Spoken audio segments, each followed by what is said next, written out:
Hey guys, Justin here. Since there's no fixed setup series this week for week 13, I have once again partnered with the great people over at Makoni Setup Shop to bring you all a competitive setup for this week's Sea Open Truck Series races. Using the link in the description, you will find both a blazing fast qualifying set and a race set that has great long run speed. I'll be going over both of these today in this video so that you'll be ready to take advantage of these elite level setups.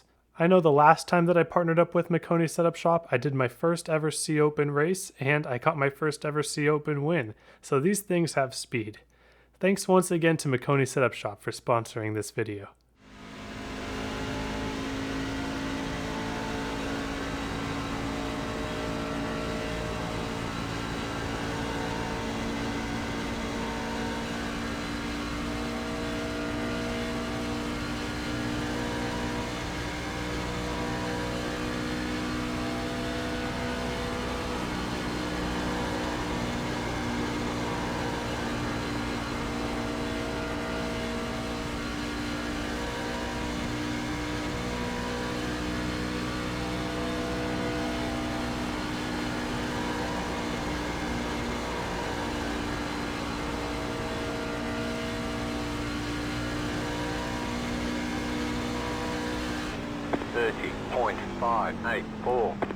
Alright, let's take a look at that. So this lap was done on 102 degrees track temp.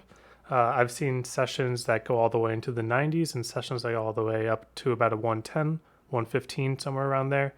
And the ones that are hotter in the 115 area, you're going to be about a tenth and a half to 2/10 slower than this. And funnily enough, the ones that were cooler, I didn't really get any faster times than this. So maybe for some reason 102 is a sweet spot or something with this setup at least. So basically this is all going to start on the apron here because I could not get a second lap, hot lap to work because the car got too tight in 3 and 4. So I'm going to be doing a first lap hot lap, which means that we need as much speed as possible coming to the line. So what I'm going to be doing here is I'm just getting through the gears as fast as I can and then also getting to the outside part of the apron and almost using it to hook around the apron and make a straight line out of the exit of the access road in order to get as much speed as possible coming to the backstretch. So you see here I kind of turned down the apron and then I'm able to get on the gas a little bit earlier, open up my wheel a little bit earlier, and I'm able to shift into fourth pretty early here. So anyways, the outlap here, not too much special from here. We're just gonna run the top line, don't need to be right on the wall. In fact, because of the wall arrow, you don't want to be right on the wall. You want to be a little bit of ways away from it. So I did some testing on whether going to the apron on the start was better or not. And the conclusion was that it's not faster. It's probably a little bit slower because of the time that you lose throughout the lap with the lack of speed going into one. So anyways, what we're going to be doing for our lap here, this car, it rotates very, very well. So what we're going to be doing is going to be taking a shallow entry and keeping it on the white line as much as possible. And I guess I'll also address the elephant in the room. The wheel is going to be very oddly placed with the offset. And that's just because that's how these qual setups work. They do their magic or whatever. I don't build setups, so I'm not the expert in that, but I'd hold my wheel kind of a different way because of how much the offset is, but it shouldn't be too difficult to get used to. So anyways, as we're going through 1 and 2, pretty straightforward. You see we enter about lined up with this dash right here, and then do a slight arc into the corner, and then just keep it painted on the white line. Now, how long do we keep it pinned to the white line? I don't want my wheel to go past this angle here. I guess for me a good visual is you can still see the tape a little bit, but you do not want to be past this angle of wheel on 16:1, and because you're going to be choking off a lot of speed if you're pinning it down too much to the white. So a good rule of thumb is the amount of wheel that you enter the corner with, you don't want to go further than that because otherwise you're going to be scrubbing off speed. So you see I just hold my wheel. Calm, steady as can be. We just hold the wheel and it slides up to the wall on its own. So that's very good. So we're going to go down to 3 and 4 here, and we're going to get a little bit more of an arc in 3 and 4. I found a little wider of an arc into 3 helps a little bit more than, say, a shallow entry like we did in 1 and 2.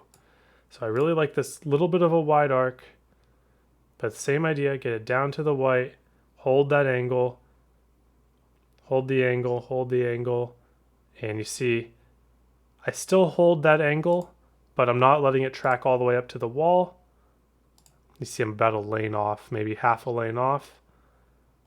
But I don't want to turn the wheel extra just to get that shortcut off. Basically, let the car take you wherever it wants to go. If it wants to track up to the wall, fine. But if it wants to track up only about a lane off the wall, that's even better. And now we go to the apron. Now we go to the apron and we hug that white line for dear life until we hit the start-finish line. So a pretty straightforward qual lap. We're going to be full throttle the whole way, as you saw. No shenanigans with the throttle there. Going to be a little uncomfortable to get used to, but it is a very, very fast qual setup. So if you're able to hit these lines at any track temp, you should be good to go for your qualifying. All right, now I did a long run here. I am not going to do a race for this video so I can get this video out before the sessions switch over, but I'm thinking of also doing a race a little bit later in the week and posting to you guys as kind of an update. But from now, I'll show you guys the long run that I did and the notes that I have on it. All right, let's go right to it. All right, so we just did a long run here, 108 track temp. I did 36 laps and I learned some stuff along the way. What I learned is that there's going to be a big balance shift in this setup between laps about 11 all the way to about lap 20. As you can see here, my lap times, they slowly fell off, and then all the way until we hit about a plateau at about 33.0, 32.9, and basically I was trying some stuff on some of these laps, but by the time I found the long run line, I ran 11 straight laps all within a tenth of each other, and so that's definitely going to be your plateau line on this setup. So we ended on 65, 59 on the right side, 66 on the left rear as well. So I could have managed my rears better, and I'll talk about how we can do that right now. So first off, we're gonna start out with the first couple laps. And so basically here, you can be flat out, especially if you're doing a solo car run like I'm doing, but I don't necessarily recommend it because especially into laps like 4 and 5, you can be full throttle, but it's not gonna do a lot for you to be full throttle. So what I'm doing here, my line is still going to be pretty much full throttle, but you see I'm blipping out a little bit if I am not feeling like I'm going to get down to the white line. So I blip out to get down to the white line, try to make a slightly late apex, and then a big key here is that once you kind of make your apex, you don't want to force your car to do anything that it doesn't want to do, because that's how you're going to snap loose in this scenario, and you're going to get a lot of rear tire heat and wear. So we do a lot of correction here, almost hit the wall, but we're still almost full throttle. Lap 3, we get down to the white line pretty early, and the danger of getting to the white line early is that you use too much wheel input to stay on the white line, and then that's when your rears kick out. So what you want to do is kind of keep a similar wheel input throughout the entire corner and just not force the car to turn any more than it wants to, and that's what's going to keep the car off the right rear. So you see I'm tracking it all the way up to the wall a little early just so that I don't get that right rear wear. So we do a little bit of a blip into 3 again, keep it on the white, but don't force it there, and just kind of keep it tracking up to the wall.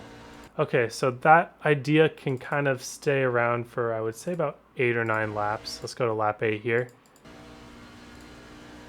So lap 8, a bit more of a letting out of the throttle, so you see I'm blipping out for a little longer, especially into 1. Just kind of keep it patient on the white line, and then full throttle when you feel like you can track up to the wall without jacking the wheel anymore. And then 3 and 4, a little more out of the throttle, get it to the white, and track it all the way up. So now let's go to where the weight starts shifting, and you'll see that the times fall off a cliff at lap 10. And this is where the car swings to loose. So if you're in a race and you're getting to lap 10 of a run, you want to take this particular lap more careful than you took the previous laps, because this is where the balance is going to start shifting. Somewhere between lap 10 and 12 is what I found. So you see I'm going into one, and it just gets so much, see, look at the wheel action here. It gets so much more loose than I've had it on previous laps. So the way to avoid this is to kind of stay a little bit off the throttle for a little longer. So you see I full throttled right there. To avoid it from getting loose, I probably would have wanted to wait another 100 feet or so to full throttle it. And that would have helped the car not get loose there. And this is the beginning of that big balance shift. So lap 10, even more off the throttle. I'm just still tracking up to the wall, but you see I'm getting tight now because I don't want to turn the wheel too much and snap the car loose. So again, once you get to that lap 10, really wait on that full throttle. Avoid what I did here to just start tracking up to the wall too early and avoid snapping loose. I think lap 11 is going to be a more egregious example of this. So waiting. Oh, I hit the apron. Well, you can't do much about that. So don't hit the apron, obviously. And then here, I think that's still a little bit too early into the throttle. No, that seemed about right. Missed the bottom a little bit, but it wasn't the worst. So this is where the car enters its loose phase.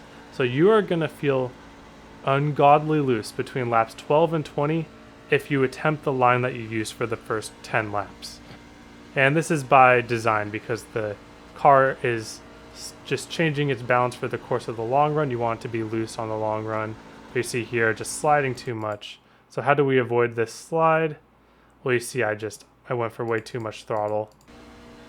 So too much throttle. If I waited a little bit longer to get full gas there, then I wouldn't have gotten that slip.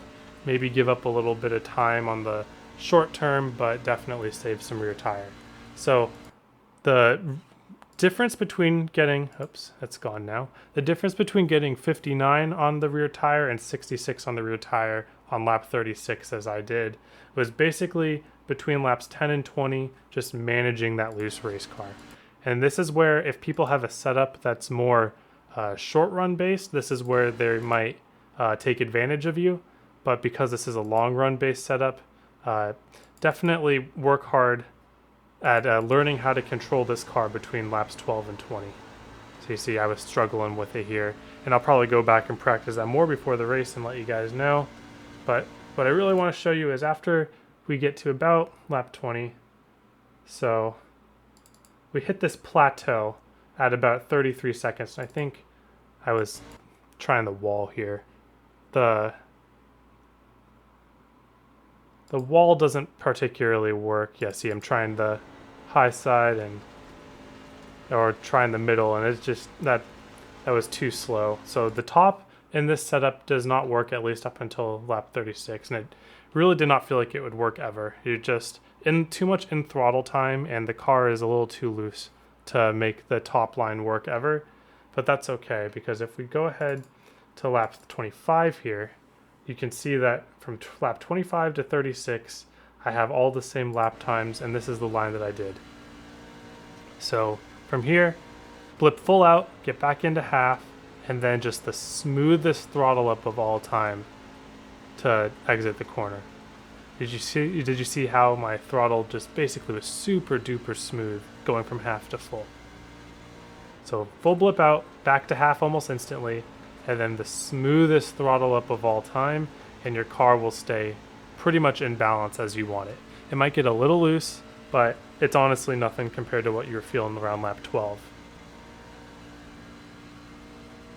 So full out, back into half, and then a super smooth throttle up. And then see, if we go ahead, my last lap 36 was a 32.99, and just the same thing. Full out to half, smooth as can be. Very good. And for the last corner here, We're gonna go blip full out, get back to half, and then just smooth throttle it, keep it on the white, and the car will just really rotate itself off the corner. So when you get on the long run, that line is going to be the one. That I tried a few lines. I tried the high, I tried the middle, I tried entering low. That line right there is going to be the one that you're going to do at long run. So that's basically it here. Thank you guys for watching. Make sure to get the setups for yourself at the link in the description. Thank you to Makoni again for sponsoring this video, and I hope to see you all on the track.